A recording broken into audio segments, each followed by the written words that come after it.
right, guys, so we are here in Supernatural Sound in the B room, which I've made my home. B room. And I'm here with Mykel, which I cannot say his last name because I've never asked him how to say his last name. Really? Mykel, how do you say your last name? It's Illa. Illa. Illa. I-L-L-A. Perfect, because on Facebook it looks like L-L-L-A. I had a coach back in high school when I was playing football. All throughout my football career, he thought my name was spelled I-I-I-A. And I never corrected him. He was always like, "Hey, Ia," and I'm like, maybe he's just like thinks the two L's is like maybe it's a Spanish background. Maybe it's just cool. Yeah, maybe he thinks it's cool. I let him do it, and then at the end, he like mentioned the fact he's like, I always thought it was just three I's. So Mykel Illa. Yeah. You know what? I feel like that'd be super easy.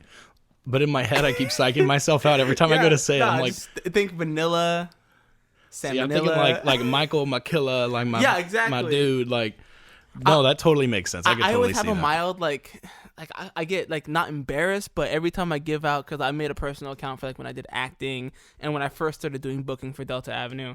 I used just my personal account. We didn't have the band account yet, and it's MYKILLA because my name is spelled MYKEL for Mykel. Uh-huh. So it looks like Mykilla, so it looks like some lame like 6th grader gamer tag, and I'm like, no, it's my name. It's just like the Mike version of my name. And yeah. Oh my gosh, that's funny. I didn't know that, and so Mykel Illa is here, and if you put his names together, he won't correct you because it sounds super dope still.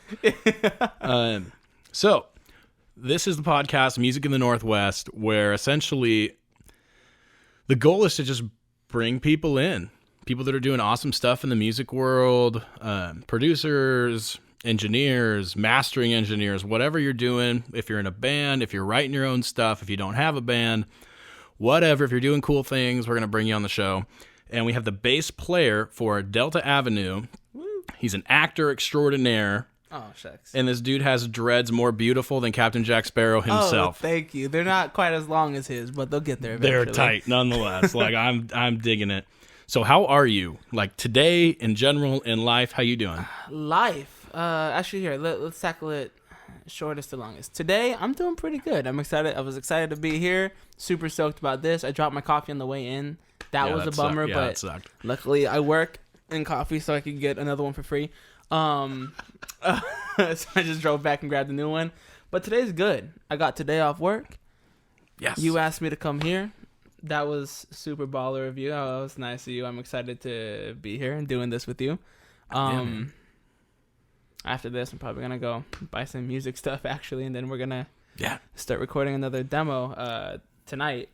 And then life is good. Music's going well. Life is going well.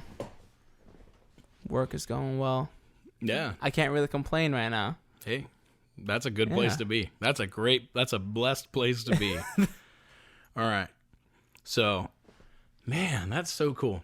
All right. So let's break this thing down. I want to kind of talk to you about musical past, musical present, musical future, talk about some bass stuff. And we're going to talk about life stuff. Oh, yeah. I'm down. It always ends up there anyway. Oh. So I want to talk about, like, where did music start for you? Was it a family thing? Was it, hey, this looks cool, I want to do it? No. Nobody in my family does music. I just recently, in the past couple years, found out that my younger brother has a little bit of a voice. Ooh. He never showed me that. Yeah, but no, he played a little bit. Like, none of us ever had lessons, but he started dabbling on the piano. It's just kind of like how I started on bass. I played trumpet in 6th grade. Uh-huh. I mean, for a 6th grader, I was pretty fire, not gonna lie. But yeah, I mean, other than that, I'd never really touched an instrument. I tried to learn guitar a couple times, but chords still frustrate me. Fair enough. But I'm a lot better at it than I was. But yeah, no, nobody in my family really does any music other than me and kind of my little. It's like a very side hobby for him, which I don't even think he's touched in a second. But yeah, I've always loved singing. Was I always good at singing? No, but it's a learning curve. But yeah, no, I sang all growing up, and like not professionally or anything. I was in a couple musicals. I started theater my freshman year, and I mean that was fun. That kind of got me more into singing. I never took any choir classes. I don't know. I don't remember her name, but the choir teacher at my school, she asked me to join a couple times, but I mean, Yeah. Like at the time I was doing sports and theater, and then I quit sports just so I could do theater. I didn't want to add another thing on my plate. Yeah. But I mean, that was flattering. And then yeah, I started doing like kind of, I mean, quote unquote professional, like in a band. Yeah. I think it was like June of 2015. Okay. Yeah, June of 2015 is when me and my first band, Trying to Sleep, the one Kevin and Matt both were part of. Okay. I was just gonna lead sing for that. Not Kevin. Matt was gonna play guitar. Shane Husband, I don't know if you know who he is. Familiar. He played drums for Trying to Sleep. But we were all gonna start. And I was just gonna lead sing, and then they're like, "We need a bassist," and I was like, "Don't look at me." I don't know. And they talked me into it. Shane was a homie and was like, "Hey, I'll buy you like a beginning starter one. If you like it, you can pay me back. If not, you're fine." And I was like, "Okay, like that. Okay, fair enough." And so he bought it for me. I kind of dabbled on it for a while. I was like, "Oh, this is pretty cool," but like I didn't really get into it until because like given that I had dabbled on it and my mind was kind of in the bass playing mode, I heard YYZ by Rush. Ooh. Yeah. Life changer? That got me hooked. Dang. Like, because I started dabbling with some Arctic Monkeys songs and some Stroke songs because they're solid bass lines. And like two of my favorite bands, solid bass lines. A lot of them aren't terribly difficult, so they're easy like to tab and just play along with. And then I heard YYZ by Rush, and I was adamant on learning that song. Yeah. Because Geddy Lee's a freaking monster. Yeah. All respect. Yeah, seriously. And so I spent hours just like a day, like not necessarily consecutive days always, but hours a day just trying to learn that song, and it got me hooked, straight hooked. And so I started doing like there was a cover, the covers that we did, Trying to Sleep. I mean, we kind of became a cover band because we played at like a bar like every month, and it was good. It was fun. So I just kind of learned a lot of covers, and that kind of got me into wanting to do more. Yeah. Yeah, because I got really into bass and also bass and singing simultaneously. I practiced that a lot. That's a whole chore and a half. Yeah. I play keyboard and sing. So like I used to do a lot of worship leading at church. Hard. Yeah. And like people would always go, "Man, you make it look so easy." And I'm going, I honestly don't even know how I do it at this point. It's just like I'm just so glad it works. Right. So I can't even imagine playing bass and singing because there's so much. I feel like with piano, there's so many different patterns that you can really just kind of simplify all the way down to where your hands almost don't have to move. Whereas like bass, you have to be moving your hands like that. That blows me away watching you guys play live and stuff. It took me a hot second. Thank you. It's definitely something that I take a little bit of pride in. There's not very many things that I toot my own horn on, but I mean, like I said, I started playing in 2015. Like I haven't even hit my 5-year mark. It's a lot of sitting down and just wasting time. I guess it's not wasting time. Spending a lot of time practicing songs. Yeah. And learning new songs because I've never had proper training. I just recently learned what arpeggios was. That's how the song 2 Feet. Yeah. That you so graciously and awesomely recorded for us. Well, you guys did the hard work. That song was just literally because I learned the major arpeggio. There you go. And it's just the major arpeggio of A and D. Just walking around. With a nice rhythm. Yeah. That's literally what that is. That's cool. And then G sometimes. But well, you know. But yeah, I at first I just learned tabs, and I was like, hey, I know what sounds good. I know these patterns, and I learned the patterns from different bands. Basically, since I've done so many covers, I've kind of would take certain things I like from certain songs, and that's how I've kind of melded my sound. Yeah. But yeah, and then last year I really got into kind of researching the actual technicalities and music theory and whatnot. So I'm still getting there. There's still so much to learn. Yeah. I know the basics of music theory now. Yeah. But yeah, that's how I started. That's how this all began. Nice, man. Heck yeah, yeah. I've been in what? 1, 2, I think 5 bands now. I think Delta Avenue might be my 6th. Yeah. Yeah.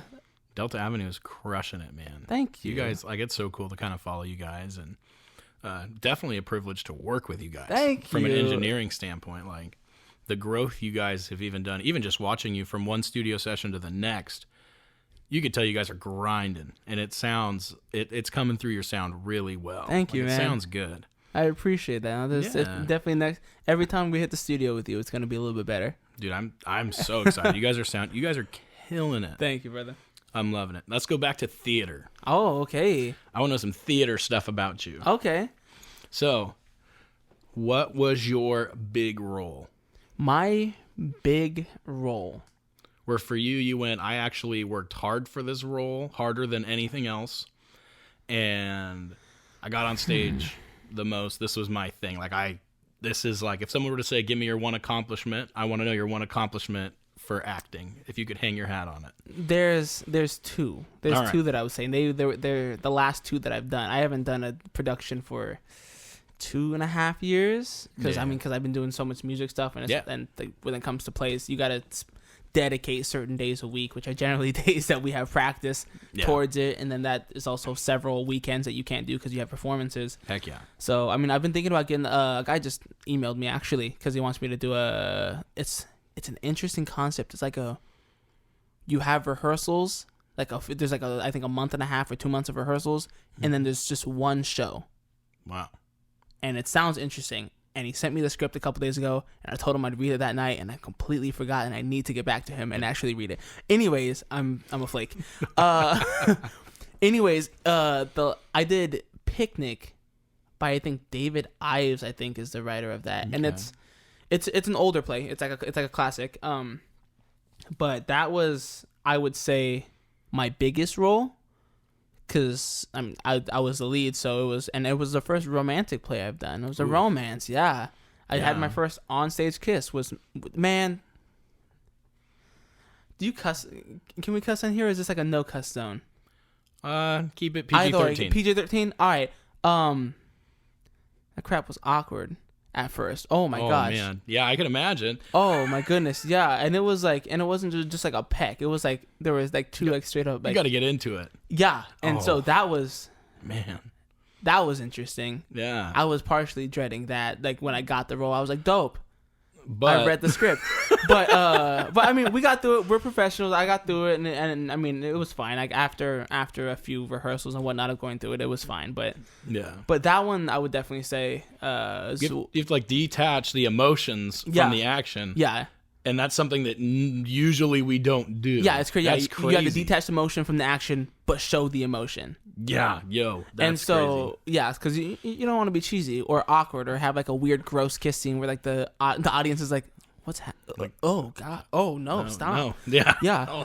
Cause I've seen those. Yeah, no, that's and I'm gross. like, oh, there's some relationships I'm sure we could both think of where it's real and we go, oh, and you're like, oh, stop that! I don't want to ever hear or see that again. Not do that. Why am I hearing that? I'm across the room. But that, and then the play before was a musical, and it was like I had my first solo in a musical, and it was a Urinetown. Don't remember who it was by, but that was fun. I played a character called Hot Blades Harry, and I also played several other characters. Like legitimately, like I'm not trying to talk myself up. I was in probably like 15 of 20 scenes because we had a fairly small cast, but there were just like I had 7 quick changes, and I was the only high tenor, so it was running. And I don't read music. Shh. Don't tell directors that. Yeah, no, just kidding. I tell every director that because I don't try and fake it. Like he asked me to do because I had done a short with them a few years prior to it, and he asked me to come back because they needed more actors, and so I was like, oh yeah, sure. And I guess a couple of people recommended me, so I auditioned. But before I started, I was like, hey, I'm gonna let you know now. I know this is a musical. I don't read music. I'll figure it out. It'll sound good. I don't read music though. Yeah. You show me a sheet of music. Even now, like I can't spot read like a lot of the people there could. Yeah. I look at it and go, hey, can you play that on the piano real quick? All right, cool. Okay, I got it. But yeah, that was definitely, I say the musical was my most fun role because I was the assistant dance coordinator. Ooh. So I helped with that. And so boogieing down, huh? Oh yeah, there was a lot of boogieing down. I'll have to send you a video my mom took. Oh dude, yeah. Yeah, there's a video of like the solo that I have, and it's a whole dance number, and it's basically the whole musical. Every song is a kind of a parody of another musical song. Mm-hmm. And so like the one that I did, I believe it was a parody of like West Side Story. Okay. Yeah. But it was fun. But being in every scene and like every scene having to sing some kind of harmony or a lead while also dancing. Yeah. Oh boy, I can barely walk and sing and I'm out of breath. My cardio is awful. So, so that was something that I actually had to work out like outside of rehearsals. Yeah. So I could get some cardio ready. and not. Because I sweat profusely, regardless. Yeah. As we've had conversations before. Like watching YouTube, sweating. Sleeping, sweating. Seriously. Existing, sweating. And so that was just, it was like, crazy. Literally I had to have them like give me several rags where I would switch out like every quick change because I would have to wipe my face because it would get in my eyes. But yeah, those definitely would be my go-to accomplishments when it comes to theater. That's so cool. It's fun. Yeah. No, that's so I cool. miss it. I never did theater. You missed out. I never did theater. I did kids choir in like growing up. My mom was the kids choir director. Okay. And so like it was always musicals because as kids you can't just sing. Like as kids you have to be moving. Yeah. And so like that was like all of my acting experience. Now if like we were in class and someone had to act a fool, volunteered every time. Boom, here. Like got it. Like I can do whatever. Like love it. Let's do it. But no, that's so cool. Like that was probably my biggest regret I think of high school was really? like watching people act and I was like, oh, I want to do that. And I never did it. I always was like, yeah, but I was the opposite. I just did choir. That was it. I played football, but choir was my thing. But oh man, I regret not taking choir because I really wish I could sight read. Yeah, I really would, or like even band. Like, that's a skill that I wish I had now that I should work towards, and I'll get to it. But yeah, that's definitely like I mean, there's always gonna be regrets when it comes to stuff like that. Oh yeah, but it's cool though. Like it's that's so interesting. Because if somebody were to walk up off the street and just shake your hand, they wouldn't necessarily look at you and go, "Yeah, he's a guy who does some theater." I don't think people would look at you that way. I mean, I think that a lot because I feel like there's a lot of things about me where like people think I'm so dang cool, and that's not saying, "Oh yeah, people think I'm cool. Look at me, I'm not." Cool. That's my joke. My point is, I'm not. Like people think that I'm just the coolest thing ever. If I'm not doing music or homework or work, I'm sitting playing World of Warcraft. Or playing D&D. And I know like it's weird how times have changed where that's kind of the cool thing now. Because like in my school, yeah, like the athletes and the jocks, they were cool. They were like the popular kids. Yeah. But like a lot of the biggest cool kids, like the prom kings and queens, came from the theater department. Yeah. Which baffles me. Which I don't know if that's every school or just my school, or old school. Yeah. But I always found that very interesting. But yeah, a lot of people they I definitely have a look that doesn't match what I do. No. I think that's really cool. Thank you. Some people you look at them and you're like, I know all about you. Yeah. Other than like your personal stuff, I know all about you. Like you do something, I knew you're going to do it. Except for I feel like I look like I do music because I've had several people like at venues just look at me and go, "You're with the band." And I go, yeah, hi, my name is Mykel. Like, I haven't even you've never seen me before. And, but yeah, I mean, that's pretty cool. I honestly think it's the rings that I wear. You can't see me, but I wear a total of 10 rings. Yeah. Any significance fingers. On those guys? Oh, no, 9 rings on 10 fingers. I don't know. I have this big skull one that my older brother gave me because he started wearing rings because I wear rings, and he was like, I kind of like that. Well, let me just wear one. So he bought this skull one, and then he got a new skull one that he liked more, so he gave me this one, and that's become one of my favorites. Yeah, these aren't like plastic rings. These are like nice looking. Yeah, some are nice rings. Some are titanium. Some are again, sorry for our listeners. You're listening, you can't see them, but they look nice. Just take our word for it. They're nice. They're all chrome. Just think that. Yeah, they're sick. I'm not a gold guy. I'm a chrome guy, whether it's steel, titanium, or what is it? Oh my god. Tungsten. That's the word. Oh, there we go. Yeah, tungsten. That's this guy. This guy's one of my favorites. I got these 3 in high school.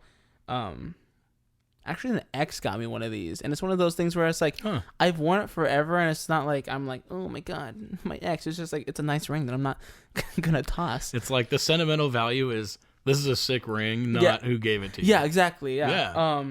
But yeah, then I got my class ring that I wear. That I had recently had a conversation with a customer at my work because she was like, "Is that your class ring?" And she's like, "Yeah." She's like, "How old are you?" I was like, "I'm 23, almost 24," and she was like, "Okay." Like I had people like making fun of me because I still wore my class ring, and I'm like, I'm gonna wear this until either it doesn't fit or like, yeah, that's about it. I mean, this thing was like $300. Yeah, and it's a cool like. Not everybody graduates. That's true. That's true. And it is cool. Like, yeah, a lot of people do graduate high school, but not a lot of people take pride in it. Yeah. It's like, okay, I did that. Now on to the next thing. But true. Like for me, like I still have all my awards from high school. I don't look at them. They're in a box. My mom has those. But it's still important to me. But yeah. Like my choir stuff. Like, yeah, having your class ring, I was way too poor to get a class ring. All right. But that was my graduation present. Yeah. I was like, I don't need anything. I want a ring. Because awesome. Because that's when I started. I started wearing rings actually because I was just talking to my lady about this yesterday. Shout out to the lady. Shout out to the lady, Shay, cutie. I'm still really into YouTube, but I used to be obsessed with this YouTuber named Chester C. Guy has a voice of an angel. Boy plays piano, like the king of love songs and breakup songs. Wow. I'll have to show you. It's super good, and that's honestly where I think I get some of my rasp from when I sing now, is because I used to just try to mimic him. Yeah. I want to sound like him. And growing up and actually getting into singing, I've watched several videos and talked to people, and it's like, you definitely have to have your own sound. So I've melded my own sound. Stop trying to just sound like him. Yeah. But he wore a silver ring on each of his index fingers. And so I copied that. I used to have an identical one of this, which, sorry, you can't see. I point, but you can't see. It's for Jordan. Yeah, I can see. It's basically a steel band. And I had two of the identical ones, and I wore them on each of my index fingers, and then it just kind of accumulated from there. I think after that, the ex that got me these, she got me these, and I was like, dope. I started wearing those, and it just grew. And then, also I have these. I have this necklace. He's a chain wearer. He's got a chain. I see it. It's a small chain. It's not gaudy. It's still a chain. But it's a white gold chain my mom gave me back in 7th grade, and I literally rarely ever take this off. Yeah. But I have my grandpa's ring, who sadly passed, rest in peace, 2 years ago, and then my grandma's ring, who passed this year, but it's her fingerprints. Wow. Yeah. That's cool. It's awesome. So I have those because I couldn't really fit them on my hand. Yeah. And so they're on my necklace now together, which is that's cool. It's cute. All right, so that transitions us perfectly because I stalked your Facebook. Before this because I was like I know Mykel from hanging out in the studio and doing the music stuff, and I kind of got to know him through all of that. But like, what's the heartbeat of Mykel besides music? And dude, family. I hear family, whether you're talking about your bands, I hear the word family a lot. And then I'm hearing you talk about your mom giving all this love. Like your mom's come up like 10 times in this. Oh, yeah. I'm hearing about grandmas and grandpas. Like, brag on your family for a minute. Talk about your family. Family's so important to you. It is so cool. Like, tell me about family. What's up? It's definitely an interesting vibe with my family. The Illa family is weird. Weird, and like you laugh, but like if you just because we don't technically get together terribly often just as a family. Like it's basically only events. Like my mom's birthday was just when was the 11th? Monday. It was just Monday. I lose track of days. It was just Monday, and we got together for a little barbecue then at my older brother's house. And it's the only thing like that. Thanksgiving, we're having a pre-Thanksgiving because I don't know. We don't. It's weird. We don't do things on days because it's like people might have other things to do on those days, so we do it before generally. Same with Christmas. But if you just set up like a couple cameras in whatever room we're in, man, that's YouTube views. Yeah. That aren't gonna be monetized. That's nice. Because it gets crazy. Weird. Oh. Dude, like we're I'm telling you, we're weird. Like it's not like my family's quirky. We're weird. We're just straight up odd people. And we're all so different. Like, me and my brothers are so different. I mean, we all get along, but we're just different. Like, I'm the performer. My older brother, he's a jack of all trades. He's good at basically everything he does. He's one of those where he doesn't master one, except for art. He's like mastered art. He just doesn't do it enough now. He should do it more. He's good. Yeah. Really good at whether it's drawing, painting. The first time he ever did like oil pastels, which are a pain in the butt to work with. Yeah. Killed it. Nailed it. Like, wow. He's just a naturally gifted artist, but he's also just great at just a bunch of things that you wouldn't expect. Yeah. He's a handy guy. And then my younger brother, he is very much kind of the athlete.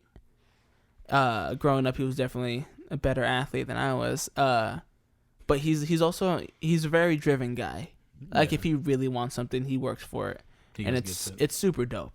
But yeah, it's always a weird time, but it's a loving time. It's nice because, like, growing up, it was we spent all of every time together because we lived together. But now that we're moved out, the family gatherings are a lot better. They're a lot more enjoyable because there's less arguing and it's more just like stupid bickering. Yeah. Not like anger. It's just bickers. Yeah. So that's that's the Illa family. I don't get a lot of anything from any of my family members. I've grown up. I was kind of the black sheep. No pun intended. Once again, y'all can't see me, but I'm half black. That's why he's laughing. But yeah, growing up, I was the black sheep. Just very different. Like, play with Barbies and kind of stuff. Like, all my family, let's just say my family thought I was going to grow up to be a certain way. And I didn't. But yeah. There you go. That's the Illa family. I love them. I love them all to death. I'm really only close with like my immediate family. Yeah. But we get along now. Hey. Which is good. Hey, that's important. Oh yeah, 100%. Family is real important. Like, and like you said, even with the band, if you're close to me, and like you bring value, which it doesn't have to be monetary or physical. If you just bring value, like happiness in my life, you're family to me. Yeah. And so, I mean, of course, there's different extents and different levels, but that's how I see it. No, that's awesome. Heck yeah. Yeah. Let's talk about Delta Avenue. Let's talk about some Delta. Let's talk that juicy stuff about this. So we are going to have the band on as a whole in a future episode. We're going to have you guys all on, probably do a live little session. Exciting. Have you guys play through a song or two. Stoked. All right. So we're going to play a little game that'll lead us into some Delta talk. Okay. All right. So calling this the base game, and it'll probably be the same game for every other person, just change the name of it. But it's a cool game, and we're starting with base game. Hey, there we go. All right. So when I say bass, what do you think? First thing off the top of your head, go. Funk. Funk? All right. Yeah. Cool. Digging that. All right. When I say groove, what's the first thing you play? Ooh, actually, it's a song that it's like a little part of a riff that I just learned recently by the Bahamas. It's called "Show Me Naomi." Okay. It's a groove. Yeah. It's like the definition of a groove. It's simple, but it's good. All right, I love that. Love that. So if you guys want to hear that groove, go check it out. Oh yeah, Bahamas, phenomenal band. All right. Now, when I say Delta Avenue, what do you feel? Ooh, happiness, excitement. Yeah. I'm eager. I'm eager to see where Delta Avenue goes. All right. Brag on your bandmates. Oh, man. They're dope. Like you said, they're family. And it's like, I haven't been in like an extreme amount of bands, but I've been in a few bands, and this one, like, hands down, is my favorite. What we collaborate well. We talk things out like a functional family. Hey. I can't just say family because some families don't talk stuff out. But when we have issues, we talk it out. We get to a conclusion. We are, I'd say, pretty dang good at not holding grudges or whatnot. Because, I mean, like I said, we talk stuff out. They're all so talented. Oh, excuse me. They're all so talented. Kevin rips in the guitar, and given he played a little bit of guitar before I knew him. But when he joined Trying to Sleep, our first band, he was still in like the beginner stages, and like watching him grow and what he can play now, ooh boy, Boy, Yeah. boy, it's great. It's crazy. Yeah. Hannah and Caleb's vocals. I mean, and I've known him for a while just from work, but like we weren't friends until we started this. Because I went and just jammed with them a couple times, like unofficially, just for funsies. Me, him, and Kevin and Hannah. Actually, we just jammed a couple times. We did like a little. What do you want? Do you want to be my girl? By the Jets, I believe. Yeah. We jammed that just like a year ago, a little over a year ago, before we even thought about being a band. But his vocals, just in the past year or so, has grown so much. It's like my favorite part of all this, despite the fact that we all just get along so well, is the improvement that we all have had just from when we started. Yeah. And that's freaking awesome. And then Christian, that is one talented boy. Yeah. He's young, but man, he is crazy. Like, he puts me to shame on everything. Like, he knows so. I mean, he grew up with music, and that's. I mean, he's helped the band so much. Yeah. With his knowledge about music and just the theory that he knows, he definitely adds that element that we would be missing if he didn't finally freaking join us. He took a while for us to get him on. Yeah, no, because we were drummerless for the beginning of like us becoming a band. We had Quinn from Royce. Go check out Royce Malone. Yeah, good band. Shout out to those guys. They have an album coming out soon too. Heck yeah, stay tuned for that. I'm excited for that. But we'll have them on later too. Heck yeah. But he was a homie. He helped us out in the beginning. He drummed for us. He drummed. Was our drummer for a temporary drummer for our first couple gigs, which was a big help. It kind of got us believing that we could actually be a band, and actually gave kind of Christian something to go off of, which is nice because he was very weary on joining us, because I mean he's a talented guy, and he's been in a couple bands that I don't know, that I guess he just didn't fit well with. Yeah. So he was very weary, which I 100% understand. Oh, yeah. But it was annoying on our end because we're like, dude, come on, man. We're cool. Come on, man. We need you. We need you. And we finally talked him into it. And I'm happy he loves it. Yeah. And so... You guys have a really cool vibe. Thank you. It's a really cool group of people you guys have. I mean, like, as a band, you got to take what you're doing seriously, but you can't take yourselves too seriously. Yeah. Very cliche, but it's like but so true. Truth. Yeah. It's like I hate it when cliche things are cliche things are just like spot on, but that's one of those things that are just like it's true. Yeah. 100%. Oh man. That's crazy. That's so awesome. All right. Let's see. Let's talk about So we talked about, you guys just dropped an EP called Out of the Blue, OOTB. Oof. Man. So that just dropped. I got to like have the most in-depth experience with you guys in the studio, but talk to me about what you learned in the studio as a band, as maybe just a bassist. Some of those sorts of little nuancy things that you guys did in the studio that you learned from. As a band, it's definitely like easily come more prepared. I mean, we came more prepared as the first time, but you can never be too prepared. Yeah. So, I mean, having the harmonies already set and producing our own things prior to coming in instead of doing some production. I mean, of course, there's going to be some production done while in studio, but just getting the brunt of it done before you go in would be smart. It saves time, gives you more time to focus on other things that you need to focus on. So we've definitely learned that. As a bassist, I've learned a couple things. Like next time we track, I'm gonna want to do a DI plus mic to amp to try and get some different tones that I've been like watching videos on. Because there's definitely some tones that I want to try out. Yeah, I've been looking into trying to get a 5-string P bass. I can't find one, but I will. I will eventually. Challenge to the ether. Yeah. Let us know. Yeah, if you have one. If you have one. It's for sale, let us know. Or know where to get one. A good one, at least. Yeah, let us know. I also might know a guy. Ooh, okay. or at least I can ask him where he got his. That's fair. Yeah. And I will let you know that for sure. I've only looked at a couple places, so I could definitely do some more work. But so far, I haven't been lucky. But yeah. And also not $1 billion because your boy ain't rich. Yeah, because he's working at Dutch Bros, which is an amazing company, but taking orders don't make $1 million bases show up. It makes $1 million customers, $1 million interactions, but best interaction at Dutch Bros that like jumps out of your head. Best is in happy or best is in most memorable? Both, one of each. Besides seeing my smiling face every few days. Ooh, that's always a good time. Let's see. The best, like the happiest experience I've had, I would have to say, that's hard. I've had a lot of good ones. I mean, like you make genuine friendships with some customers that otherwise you would never even speak a word to. Like, there's this one customer. His name is Rob. Super dope guy.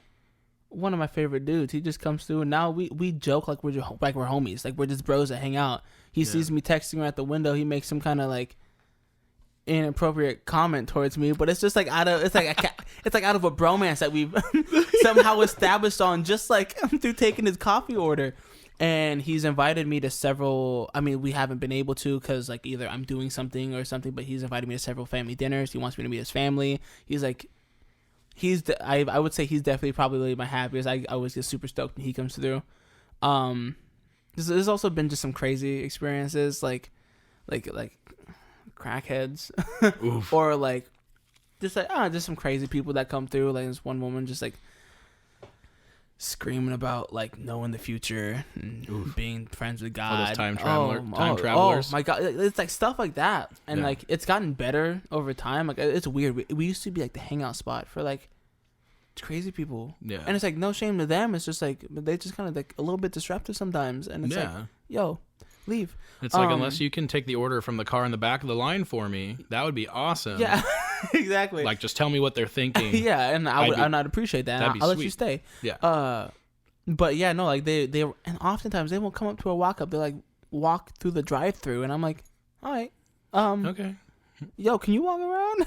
We can talk, but like over there. Yeah. But I mean, it's rare we get stuff that we don't generally enjoy. Yeah. I mean, there's always customers that want specific things, and like maybe they're not in the best mood, but it's like it's not bad. Yeah. And it's nice because people generally go through knowing what to expect with my job, which is nice. We're fun loving. We're always in good moods. It's kind of people know that, so generally they're in good moods. We don't get too many like of the typical, what's the word?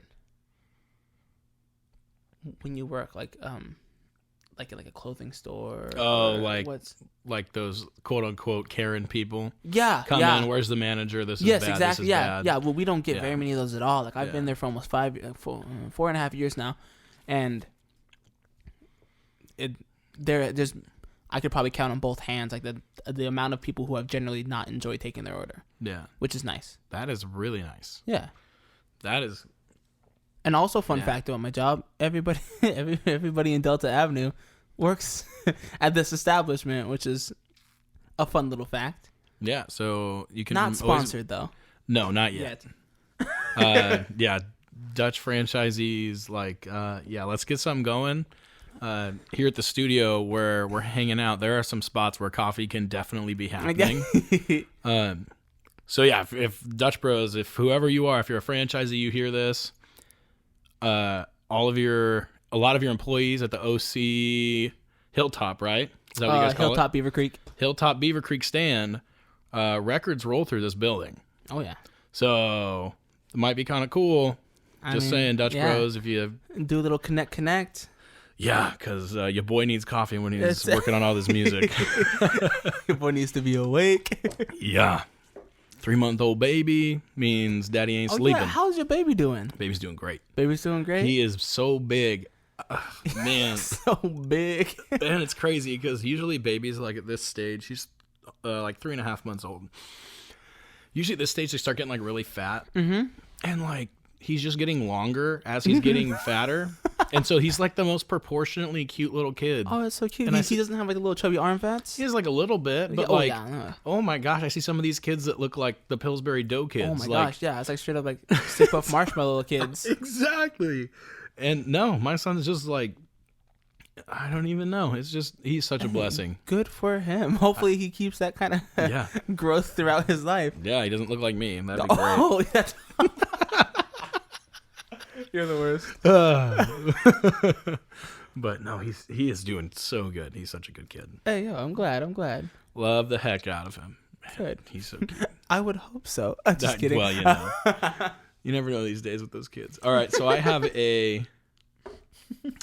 I was informed by a little bird that there's a story I need to get the full scoop on. So, because I heard jokes and I never knew what happened. And so I fished and fished and fished and I caught a big one. And somebody told me that there was a plane ride that was missed in New York. Oh. So tell me about your band, because Delta Avenue has traveled to New York. It was, and I need to know what went down. So I mean, I honestly wish I could take responsibility because I wouldn't be so mad about it.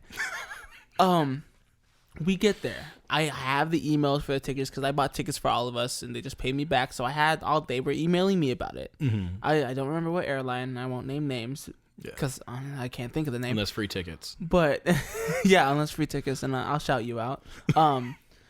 But we had the flight and everything, and, like, my email said a certain time and a certain gate, and it was on our way back from New York back to Portland, and we're sitting there forever, and it's getting real close to the time that we're, like, should be boarding, and I'm like, hey... so what, like, we're supposed to be, like, on the plane, like, what's going on? They're like, oh, that got, like, changed, like, that flight changed times. And I went, huh? It what? And I was like, before I got, like, mad, I, like, checked, I was like, oh, okay, let me, hold on. I checked my phone. No email, no warning. Nothing. I didn't hear anything over the intercom. Just changed the time, and it was, like, an hour prior. So it was, like, maybe 15 minutes after we got there, I guess it's just when they said they changed the time or something like that. But basically, yeah, it was like, oh yeah, no, that's gone. And I was like, huh, cool. Yeah. And so that was just a hassle because I mean, like, since I've never that was like the first time I've been on a plane since I was like 4. Yeah. I've never dealt with airport stuff. And so like I rushed around and like God bless my band. Love them to death. But no one helped me.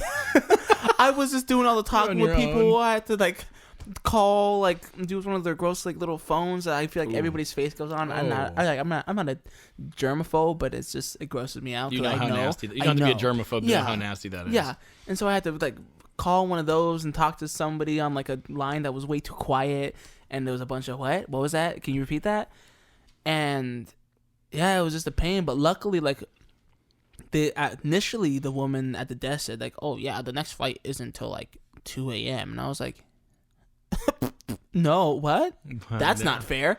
But luckily I was talking to them and they found 4 seats that weren't together on like a flight that was I think 3 hours later. So we just got some grub and waited, which was, I mean, we got lucky, but yeah, I'm still kind of frustrated about that. It's like, come on, at least send me an email or something. Yeah. Cause I mean, like customs takes forever. Yeah. And so that takes forever. And I thought we were cutting it close, but we were cutting it close on the time that we should be there, not like the boarding time. Yeah. So I mean, we were still fairly early for when we should have been boarding, but yeah, that was just a great time. The trip was great. Yeah. Like somehow we got round tickets. It was like $300 each for 4 days there. That's really nice. It was so, and I think it was because we went in February. I mean, it's not really a travel time. It's still winter. So yeah, fair enough. But yeah, I mean, it was cold. It was cold there. It was the first time I'd ever left the West Coast. Hey. Yeah, I mean, I was born down in Pasadena, but I spent most of my life up kind of here around Portland. But yeah, I've never left the West Coast until then. Yeah. And I'm excited to do it again. Hey, yeah. Got to get you guys touring soon. Oh yeah, we would like to try and do like a little self-made tour next year. That's the plan. Yeah, I know some guys, so. Oh, I mean, I know some people that can help you out, and I'm sure. We'll have to chat after this then, 'cause that sounds nice. Yeah. So, all right. Before we sign off, I need to know Instagrams for bands. Ooh, yes. Connections, next shows, next couple shows, because I don't know exactly when our podcast is going to hit. Okay. But next few shows, if you know, anyone's down the line. Facebook, Twitter, Instagram, all that kind of fun stuff. And then any new music coming out in the next little bit. All right. So, I mean, our Instagram is at Delta Avenue PDX. We post often there. We're blessed because, man, we have like over a 20% like interaction rate. Like, That's cool. like we just passed 500 subscribers, followers. Followers, yeah. And on each post, we get over 100 likes, which That's I'd say is sweet. pretty dang good. We're our friends and family, and like a few of like the actual fans that we've made from just playing shows that don't know who we are. Super dope people. And, like, we appreciate every single one of them because they actually interact with us. They send us messages sometimes. It's nice. They repost everything that we post. They put it on their story. We're blessed to have like the small fan base that we do. Yeah. But yeah, Delta Avenue at Delta Avenue PDX for our Instagram. If you type in Delta Avenue in the search bar on Facebook, it should be the first thing that pops up. It generally is whenever I talk to people or I show people. SoundCloud, Delta Avenue. Check out that new EP. Yeah, it seems to be like a pretty unique name. So, I mean, even you type it in Spotify, we're the only ones. Yeah, it's great. Which is super awesome. SoundCloud, same thing. Apple Music, same thing. iTunes, same thing. Cool. TikTok, if you're a TikToker, same thing. We're on TikTok. There you go. Don't know what people are going to do with it, but we're there. All of you Vine 2.0 people. Heck yeah. Get on TikTok. Exactly. What else? We have a website, deltaavenuepdx.com. I think that's all the we have a Snapchat, which is just at Delta Avenue, I believe. Anything else? I mean, we have a Twitter, but I don't think we've even used it. I think we created it and just haven't touched it. Yeah. I mean, so you're saying you guys are everywhere doing everything all the time. Literally, yeah. That's what I'm hearing. Yeah, which is awesome. Yeah, that we try. So, I mean, social networking is kind of all. That's the craze now. That's how you make it in the industry. So it'll definitely be nice to get that growing a little bit more. So I mean, if you are just feeling a little bored, you can just look us up and groove to some solid jams. It'll brighten your day, I promise. But yeah, and then next shows, I know we have one on the 29th at a place called Future Bar in Portland. That one's all ages, which is nice. There is not enough all ages places in Portland. You and I were talking about that a couple weeks ago. Yeah, it's. I just found another one that we just booked, which is the next show, the 9th on December. That's also an all ages place called like the Cruise Room. Super dope. I haven't been there yet. I've seen some pictures though. I made friends with this band called the Arbor down in Salem. Back when I was going around with my old band, Tiger of Youth. Great band. Check them out. They just released we released a full-length album before I parted ways with them. But yeah, definitely check them out. Tigers of Youth. But we did a show down there, and then that band, a couple people from that band came and watched us, and then I met up with them accidentally at Buffalo Wild Wings after, and they were like, "Shout out for free wings!" Hell yeah! Shout out for free wings, Buffalo Wild Wings, y'all fire. Thai curry. But yeah, they stopped me and they're like, "Hey, yeah, we were there. Like, we loved what you do." And I was like, "Awesome." When we started talking, they gave me their information that they were in a band. They're called the Arbor. Phenomenal. Like, if you like kind of dance, Gavin Dance, Evanescence kind of feel. Cool. Fire. Heck solid female-led vocalist. Big voice.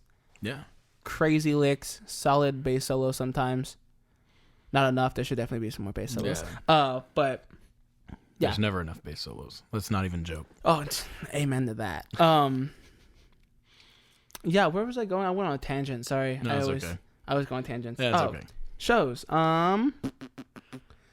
Let's look at this. The 9th. Oh, we're going to jump ahead quite a few months. At Trails End, we have another gig there on the 18th of April. And then in June, we're playing the Oregon Gambler 500. Heck which yeah. is super exciting. That might be our biggest show. I mean, it'll be our biggest show yet, unless we get a bigger show before. Mm-hmm. But yeah, that's what we have booked so far. We're in talks with some people about music video. So that's kind of post-production at the moment. So that's exciting. That's something that should be probably out, hopefully, fingers crossed, end of January, around February. Nice. If everything goes as planned. Little Valentine's Day love. Oh, yeah. I mean, the song we're doing it for isn't necessarily a love song, but Hey, it works. It's a groove. If you don't listen to the words and just listen to it, it sounds great. might be the other half of Valentine's Day. Hey, there you go. For the other people. There you go. Exactly. That's perfect. So new music. You guys have a new song coming out. Yeah, we definitely will. Yeah, it actually probably won't. We'll probably release that with the music video. So that song at least won't be released probably till whenever we get that music video You good done. to drop a title or not yet? Not yet. All right, Not we'll wait yet. on that. I'll let them wait, but we'll try and drop another single prior to that, Okay. so people aren't waiting too long. All right. Um, And plus, you can always hit them up live. Oh, You guys yeah. are booking house gigs and stuff, right? If somebody wants you to come play their shows, you guys will come. Oh my gosh, yes! If you have a house gig, please let us know, dude. House gigs are so fun. Yeah. Like They're crazy. I don't play enough. Yeah. I definitely want to play more. We just had someone hit us up about it's not like the Tiny Desk concerts, but it's like that kind of style. That kind of vibe. Yeah, Ooh, it was that's like cool. they hit us up on Instagram. They're like, hey, we know this place and we'd love to see you there.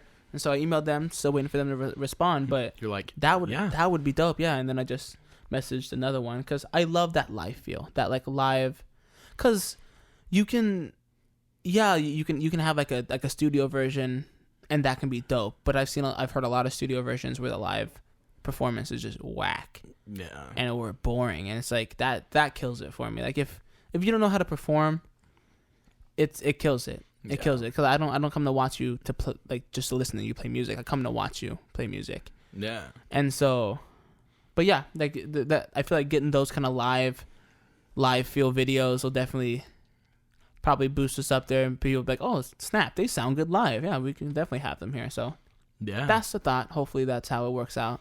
I'm sure. Well, you guys sound great. Heck yeah, thank you, man. All right, guys. We've had Mykel Illa for the last hot minute. We thank you again for coming out. Huge thank you. Thank you for having me, dude. Yeah. And we will have you back in some due amount of time. Right on. Really appreciate you coming out. It's been a blast. Dude, honestly, thank you again. This was fun. Yeah. Super fun, super relaxed. Yeah, super chill. We're loving Nice it. atmosphere. Thanks, man. Yeah. All right, everybody. This has been Music of the Northwest pilot episode with Mykel Illa. We'll see you guys next episode.